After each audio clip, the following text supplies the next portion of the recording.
December 2024, Russia's deadliest month of the entire war. 45,000 casualties in 30 days. That's 1,500 soldiers killed or wounded every single day. 3 years ago, Moscow promised a 3-day operation. They said Ukraine would fall without a fight. They were catastrophically wrong. Today, Russia controls more Ukrainian territory than ever before, but they're bleeding equipment, manpower, and money at rates that cannot be sustained. The question isn't whether Russia is winning or losing. It's whether either side can afford to keep fighting. The data reveals an uncomfortable truth, and it's not what you think. 700,000 Russian casualties since February 2022. Killed and wounded combined. Russia started this invasion with roughly 900,000 active ground forces. Do the math. They've functionally lost their entire pre-war army. The Soviet Union lost approximately 15,000 troops during 9 years in Afghanistan. Russia matches that figure every 10 days in Ukraine. This isn't a military operation. It's industrial-scale attrition. But Russia's still fighting. How? Mobilization. Not the official kind that sparked mass exodus in September 2022. The quiet kind. The desperate kind. Russian military recruiters now offer signing bonuses exceeding $20,000 in some regions. That's triple the average annual salary. They're emptying prisons with promises of pardons. Recruiting migrants with citizenship offers. Even deploying North Korean troops. At least 11,000 North Korean soldiers were confirmed in Russia's Kursk region as of late 2024. When you're importing soldiers from Pyongyang, your manpower situation is dire. Ukraine faces the same nightmare. 800 to 1,000 soldiers lost every day. With a pre-war population of 44 million versus Russia's 144 million, Ukraine cannot trade casualties at equal rates indefinitely. President Zelensky recently lowered the conscription age from 27 to 25. Politically toxic, militarily necessary. Ukrainian recruiting officers patrol the streets. Men of fighting age avoid public spaces. Both countries are in a death spiral. The question isn't if one side collapses, it's which side collapses first. Over 3,500 Russian tanks destroyed, visually confirmed. Not estimates, not propaganda, actual documented losses with photographic evidence. Russia started the war with approximately 3,300 modern tanks in active service. The rest were Soviet-era relics, sitting in storage depots. So where are they getting tanks now? Those storage depots, and they're running empty. Russian forces that rolled into Ukraine in 2022 with T-90M tanks and their most advanced armor are now deploying T-55S tanks from 1947. These machines are older than most soldiers' grandfathers. Satellite imagery tells the story. Vast Russian storage facilities that once held thousands of mothballed tanks now show empty fields.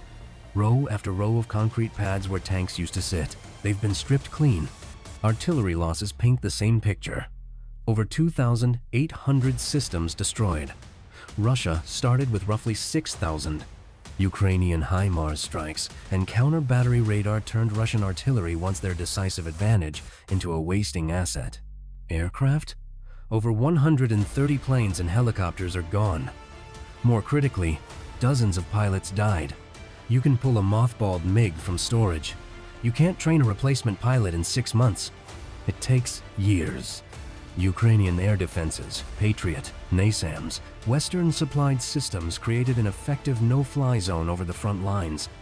Russian jets now fire missiles from inside Russian airspace rather than risk penetrating Ukrainian defenses. But here's Russia's critical advantage: production capacity. Russian factories produced approximately 1,500 tanks in 2024, thousands of artillery pieces, millions of shells. Defense plants operate 24/7 shifts. The entire economy has shifted to wartime production. They're losing equipment faster than they can replace it.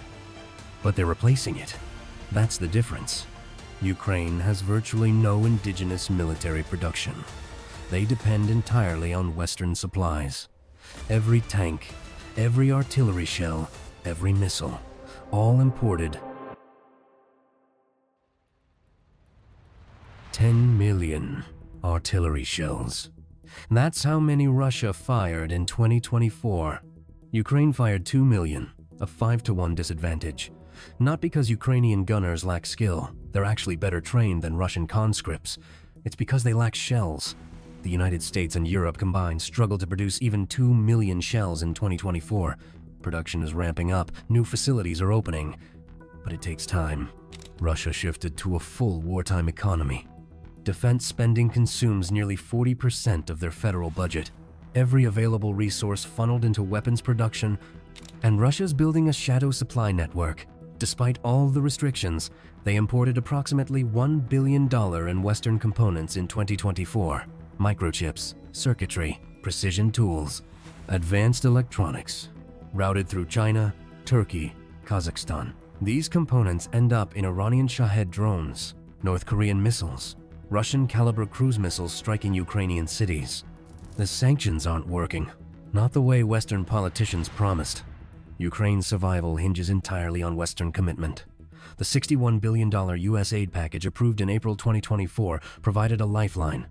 Artillery shells, air defense missiles, armored vehicles. But it's not infinite, and political winds shift. Western aid fatigue is real. Some European nations quietly suggest negotiations. U.S. political debates about future Ukraine funding create uncertainty. Moscow watches carefully. The calculation is brutal. If Western aid continues at current levels, Ukraine can fight indefinitely.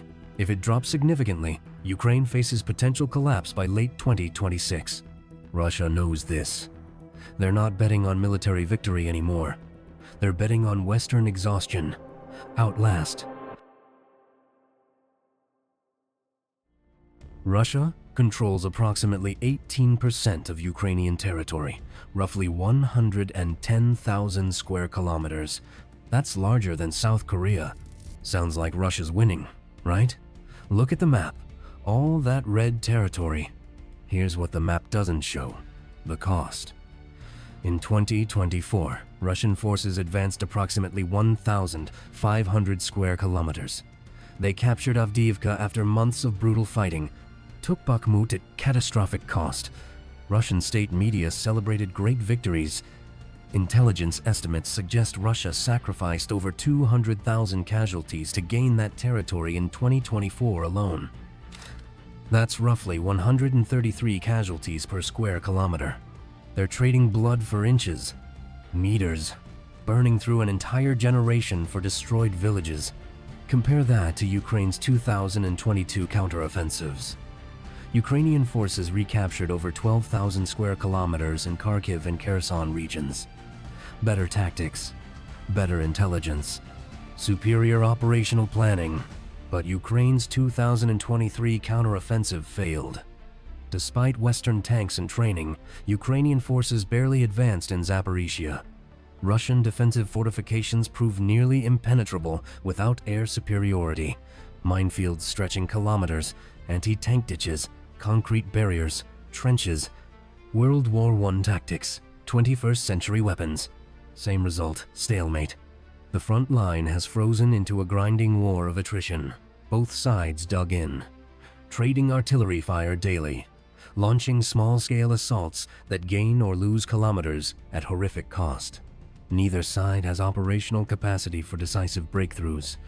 No encirclements, no sweeping advances, just slow, grinding attrition. Russia holds more land than in 2022, but they've lost all momentum. Ukraine hasn't recaptured significant territory recently, but they've denied Russia its strategic objectives. It's a grinding, indecisive bloodbath that neither side can win militarily. Russia's economy looks strong on paper. GDP growth hit 3.6% in 2024. Unemployment at historic lows. Moscow restaurants are full. Look beneath the surface. The truth is uglier. The growth is entirely military production and government spending. Consumer sectors are contracting. Private investment collapsed. Foreign companies fled. Unemployment is low because millions of working-age men are dead, wounded, or deployed. Russia's defense sector employs over 3.5 million workers churning out weapons at full capacity. The ruble has collapsed, inflation approaching 9% officially, probably higher in reality. The central bank raised interest rates to 21%, trying to stabilize the currency. That's catastrophic for any economy claiming to be healthy. Small businesses can't borrow. Home mortgages are impossible. Sanctions cut Russia off from Western technology. Russian airlines are cannibalizing planes for parts because they can't access Boeing or Airbus components.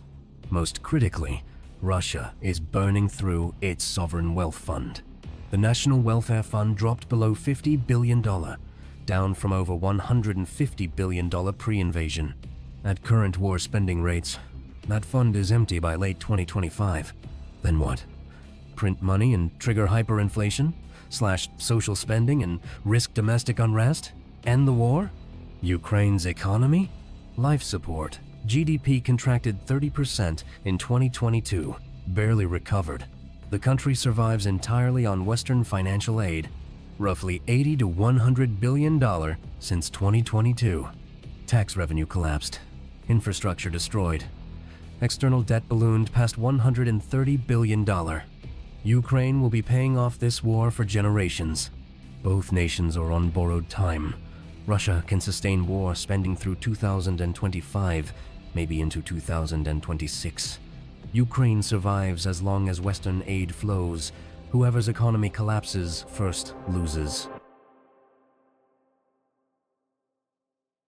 Let's talk about Russia's strategic objectives, the goals they set in February 2022. Capture Kyiv. Failed. Russian forces retreated after weeks of humiliating losses. Overthrow Zelensky's government. Failed. He's still president. Still rallying international support. Prevent NATO expansion. Failed catastrophically. Finland and Sweden joined NATO directly because of this invasion. Break Western unity. Failed. The invasion unified Europe in ways not seen since the Cold War. Russia has permanently alienated Ukraine's population. Before 2014, many Ukrainians spoke Russian at home, felt cultural connections. Now, generations of hatred guaranteed. Even if Russia captures more territory, they'll occupy a hostile population, requiring endless military presence and resources they don't have. This isn't victory. It's inheriting a disaster. Operationally, Russia is winning inches while losing the war of attrition. Russian forces are increasingly manned by convicts, mercenaries from Central Asia, teenagers barely old enough to shave. Morale is collapsing, desertion rates spiking. Videos circulate showing soldiers refusing orders, officers threatening conscripts at gunpoint. Economically, Russia has isolated itself from the global economy, cut off from critical technology, financial reserves depleted, international investment is gone. Brain drain accelerating as educated Russians flee. Even if Russia wins militarily, captures all of Donbass, holds Crimea, they inherit a devastated region requiring hundreds of billions in reconstruction they don't have. Ukraine has already achieved strategic victory by surviving. A nation of 44 million held off a nuclear-armed superpower for 3 years. Ukrainian forces killed or wounded over 700,000 Russian troops, destroyed thousands of tanks and armored vehicles, shot down over 130 aircraft, humiliated Russia's military reputation globally. The world thought Russia was the second strongest military on Earth. Now, analysts joke they're not even the strongest military in Ukraine. But tactical survival isn't strategic victory.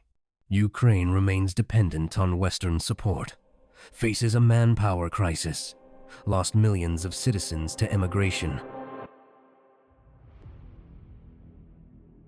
Is Russia losing the war? Yes and no.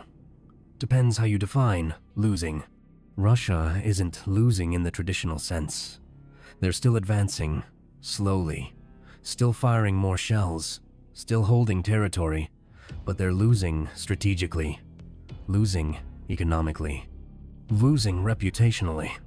This war has permanently weakened Russia, regardless of territorial outcomes. They're isolated, sanctioned, depleted. Their military was exposed as incompetent. Their economy depends on Chinese goodwill. Ukraine hasn't won either. They've survived, which is remarkable. They've resisted beyond expectations. They've imposed staggering costs on Russia that will take decades to recover from. But they haven't decisively defeated Russian forces, haven't recaptured Crimea, haven't pushed Russia back to pre-2022 borders. The war has become a brutal stalemate. Neither side can win militarily, only endure. What determines the outcome? Economics and politics. Whichever side's economy collapses first, loses. Whichever side's political will breaks first, loses. Russia is betting on Western aid fatigue, on European voters electing politicians who cut Ukraine funding, on American isolationism returning. Ukraine is betting on Russian economic implosion, on sanctions finally biting, on Putin's domestic support cracking. The data suggests both are running out of time. Both economies are in crisis. Both populations are exhausted. Both governments are making decisions out of desperation. As we head into 2025, the question isn't, is Russia losing? It's, can either side afford to keep fighting? Right now, the answer for both is, barely. If you want military analysis built on data, not propaganda, hit that subscribe button for Battlescope. We bring you the real numbers, the uncomfortable truths. Don't forget to smash that like button and share this video with anyone who wants to understand what's really happening in Ukraine beyond the headlines. Drop a comment below. Who do you think runs out of resources first, Russia or Ukraine? Or does this war drag on for years? Let us know. Thanks for watching. Stay sharp, stay informed, and remember, wars aren't won by propaganda. They're won by economics, logistics, and political will. Right now, both sides are running on fumes.